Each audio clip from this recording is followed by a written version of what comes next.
Are you a busy skateboarder on a limited time budget? Well, so am I. And I'm going to teach you how to pop shove it as quickly as I possibly can, respecting that time. Let's get into it. So first thing first, let's talk about our foot position. If we take a look at mine right here, my front foot is going to be about halfway up the board, maybe a fraction closer to the nose than to the tail. We're going to put our back foot on the tail, but we're not going to put it dead center. We're going to put it slightly on the outer facing side, so like here.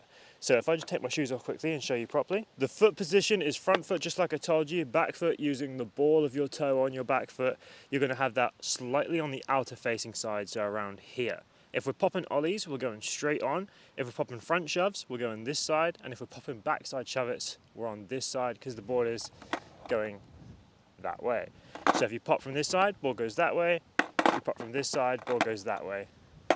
Little bit of physics for you there. So the back foot pushes down on the board, push down and behind you slightly. So with our hands on the board, we're pushing down and this way. So down and this way at the same time, mind you. So it looks like this. You can practice it with your hands if you want a bit of fun, just to get used to the movement. But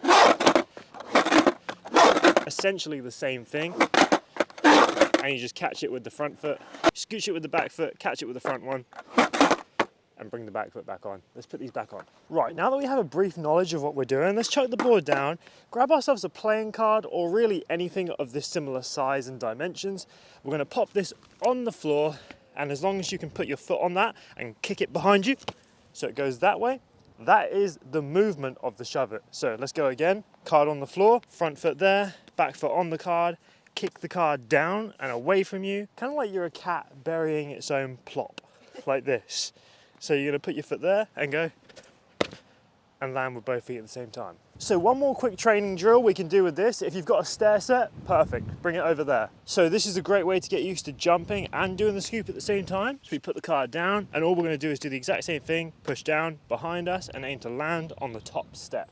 So we're getting used to doing the scoop and jumping forward at the same time. So like, that is literally the exact same body movement as the shove it. So if you can do that, there is no reason in this world why you can't shove it. Show you one more time, back foot on the card and land on the stairs. Now let's grab the board. All right, now that we're back here and we know exactly what we're doing with our back foot, all we've got to do is train our front foot to stop the board and catch it. First things first, we're gonna do our back foot movement, but we're not gonna fully commit. We're just gonna put our front foot back on the board on its own, like this. So that's just so you can get used to scooping back and at the same time stopping it with the front foot like this. Real low risk to practice it like that until you can get the full 180 rotation on lock. But after you've done that, there is one more little stepping stone we can take to make it a bit easier. So not every skater will need to take this step, but if you are feeling a bit self-conscious or a bit anxious on landing on it, this might be the step for you. We're going to stand in front of the grass, no wheels actually on the grass. We're going to start on the concrete.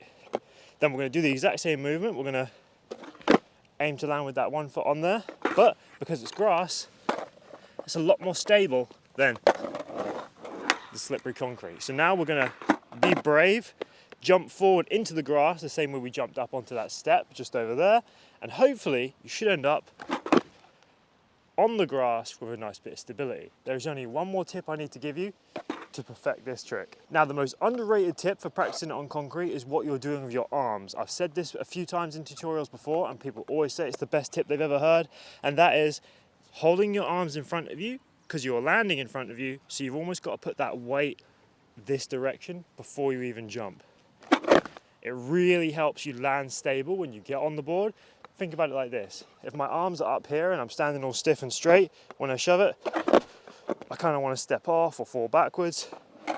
And even worse, if my arms are like behind me like this, it's just not going to work. So full arms in front of you type beat, back foot where I told you, front foot in the middle, jump slightly forward, meet the board with the front foot, and you've just learned how to shove it. On to the next one.